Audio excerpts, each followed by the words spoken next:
ಇವತ್ತು ಈ ನಮ್ಮ ದೇಶ ಇವತ್ತು ಸಂಪೂರ್ಣವಾಗಿ ಎಲ್ಲರೂ ಟಿವಿಗಳ ಮುಂದೆ ಕೂತ್ಕೊಂಡಿದ್ದಾರೆ.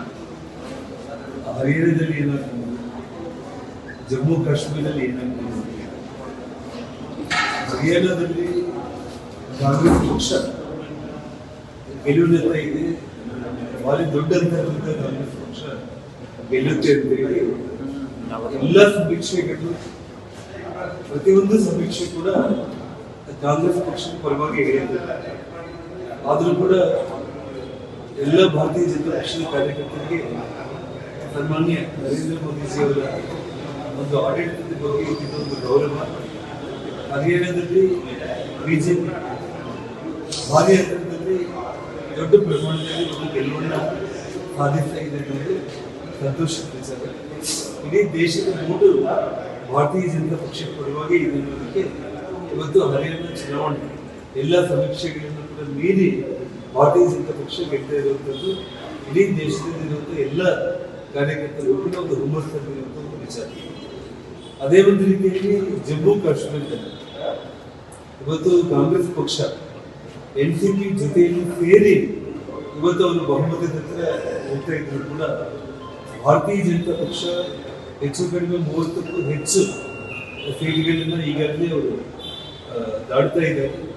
ಅದರೊಟ್ಟಿಗೆ ಇವತ್ತು ಕಾಂಗ್ರೆಸ್ ಪಕ್ಷ ಇಂಡಿವಿಜುವಲ್ ಆಗಿ ತಗೊಂಡ್ರೆ ಇವತ್ತು ಜಮ್ಮು ಕಾಶ್ಮೀರದಲ್ಲಿ ನನಗೆ ತಿಳಿದಷ್ಟು ಮಟ್ಟಿಗೆ 10 ಸೀಟ್ಗಳು ಮಾತ್ರ 8 ಸೀಟಲ್ಲಿ ಮಾತ್ರ ಅವ್ರು ಗೆಲ್ತಾ ಇದ್ದಾರೆ. ಭಾರತೀಯ ಜನತಾ ಪಕ್ಷ ಇವತ್ತೇನು 30ಕ್ಕೂ ಹೆಚ್ಚು ಸೀಟ್ಗಳನ್ನ ಪಡಿತಾ ಇದೆ.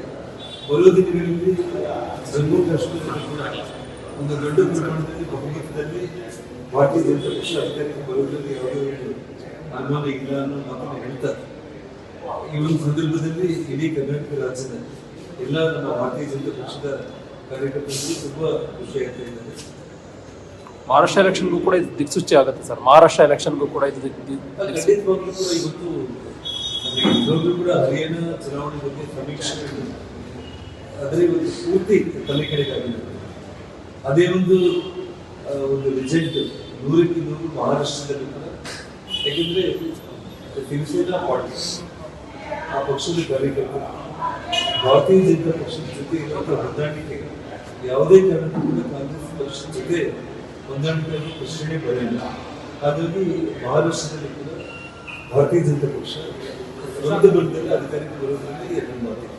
ಈ ರಿಸಲ್ಟ್ ಮೇಲೆ ಏನು ಹೇಳ್ತೀರಿ ಸರ್ ರಾಜ್ಯದ ಮುಖ್ಯಮಂತ್ರಿಗಳಿಗೆ? ಯಾಕಂದ್ರೆ ಈಗ ನಮ್ಮ ಕಾರ್ಯಕ್ರಮಗಳನ್ನು ಒಪ್ಕೊಂಡಿದ್ದ ರಾಜ್ಯದ ಜನರು ನಾವೇ ಅಧಿಕಾರಕ್ಕೆ ಬರ್ತೀವಿ, ಎಲ್ಲ ಕೂಡ ಬದಲಾವಣೆ ಆಗ್ತಾ ಇದೆ ಅನ್ನೋ ಮಾತನ್ನು ಹೇಳ್ತಾ ಇದ್ದಾರೆ. ನನಗೆ ತಿಳಿದಷ್ಟು DK ಶಿವಕುಮಾರ್ ಅವರು ಮುಂಚೆನೇ ಅವರು ಸಂತೋಷ ವ್ಯಕ್ತಪಡಿಸಿದ್ದಾರೆ. ಸಮೀಕ್ಷೆಗಳೆಲ್ಲರೂ ಕೂಡ ನೋಡಿ ಇನ್ನೇನು ನಾವೇ ಗೆದ್ಬಿಟ್ಟಿದ್ದೀವಿ ಅಂತ ಹೇಳಿ ನಮ್ಮ ಕರ್ನಾಟಕ ರಾಜ್ಯದ ಕಾಂಗ್ರೆಸ್ ನಾಯಕರುಗಳೆಲ್ಲರೂ ಕೂಡ ತುಂಬಾ ಬೇಕಿದ್ರು. ಇವತ್ತು ಜನಪರ ಸರ್ಕಾರ ಅಂತಂದ್ರೆ ಅದು ಭಾರತೀಯ ಜನತಾ ಪಕ್ಷದ ಸರ್ಕಾರ, ಮೋದಿಯವರ ನೇತೃತ್ವದ ಸರ್ಕಾರ ಅಂತ ಹೇಳಿ ಪ್ರೂವ್ ಆಗುತ್ತೆ.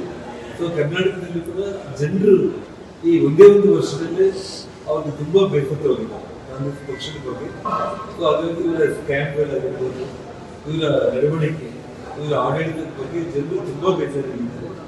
ಬರುವಂಥ ದಿನಗಳಲ್ಲಿ ನಮ್ಮ ಕರ್ನಾಟಕದಲ್ಲಿ ಹಾಗೂ 3 ಬೈ-ಎಲೆಕ್ಷನ್ನಲ್ಲಿ ಕೂಡ ಭಾರತೀಯ ಜನತಾ ಪಕ್ಷ ಮತ್ತು JDS ಗೆಲುವನ್ನು ಸಾಧಿಸುತ್ತೆ ಅಂತ ನಾನು ಹೇಳ್ತೀನಿ. ಸರ್, CM ಕಾನ್ವೆಗೆ ತಾವು ಹೋದ್ರಿ ಅಂತ ತಮ್ಮ ವಿರುದ್ಧವಾಗಿ ಕೇಸ್ ದಾಖಲು ಮಾಡ್ತೀವಿ ಅಂತ ಶಿವರಾಜ್ ತಂಗಡಿ ಅವರು ಹೇಳಿದ್ದಾರೆ ಸರ್. ಆ ಘಟನೆ ಬಗ್ಗೆ ನೋಡಿ, ಈಗಾಗಲೇ ತಮ್ಮಲ್ಲಿ ಒಂದು ವಿಷಯ ಇದೆ. ರಾಜಕೀಯವಾಗಿ ಇವತ್ತು ಸಿದ್ದರಾಮಯ್ಯ ಅವ್ರು ಏನೇ ಇದ್ರು ಕೂಡ ನನಗೆ ವಿರೋಧವಾಗಿ ಅವ್ರು ನಮ್ಮ ಬಗ್ಗೆ ನನಗೆಲ್ಲ ಎಷ್ಟೆಲ್ಲ ತೊಂದರೆಗಳು ಕೊಟ್ಟಿರ್ತಾರೆ. ಸಿದ್ದರಾಮಯ್ಯ ಅನ್ನೋದು ಅಲ್ಲದೆ ಒಬ್ಬ ಮುಖ್ಯಮಂತ್ರಿಯಾಗಿ ಗೌರವ ಕೊಡಬೇಕು ಅನ್ನೋ ವ್ಯಕ್ತಿ ನಾನು. ಅವತ್ತು ನಾನು ಆ್ಯಕ್ಚುಲಿ ಬಳ್ಳಾರಿ 3 ದಿವಸ ಆಗಿತ್ತು. ಅದಕ್ಕಿಂತ ಮುಂಚೆನೇ ಗಂಗಾವತಿಯಲ್ಲಿ ದೊಡ್ಡ ಒಂದು ಉಪಚುನಾವಣೆ ಆಗಿರ್ಬೋದು ಮತ್ತು ನಮ್ಮ ಸಿಂಗಾಪುರ ಕರ್ನಾಟಕದಲ್ಲಿ ಆಗ್ತಾ ಇರುವಂಥ ಒಂದು ರಾಜಕೀಯ ವಿಚಾರಗಳ ಬಗ್ಗೆ ಅವ್ರ ಜೊತೆ ಚರ್ಚೆ ಆಯಿತು. ಕೆಲವೊಂದು ವಿಚಾರಗಳು ಪಕ್ಷದ ಒಂದು ಬೆಳವಣಿಗೆ ಬಗ್ಗೆ ಕೆಲವೊಂದು ಸಲಹೆ ಸೂಚನೆಗಳು ಏನು ಕೊಟ್ಟಿದ್ದಾರೆ ಅದನ್ನೆಲ್ಲ ಸ್ವೀಕಾರ.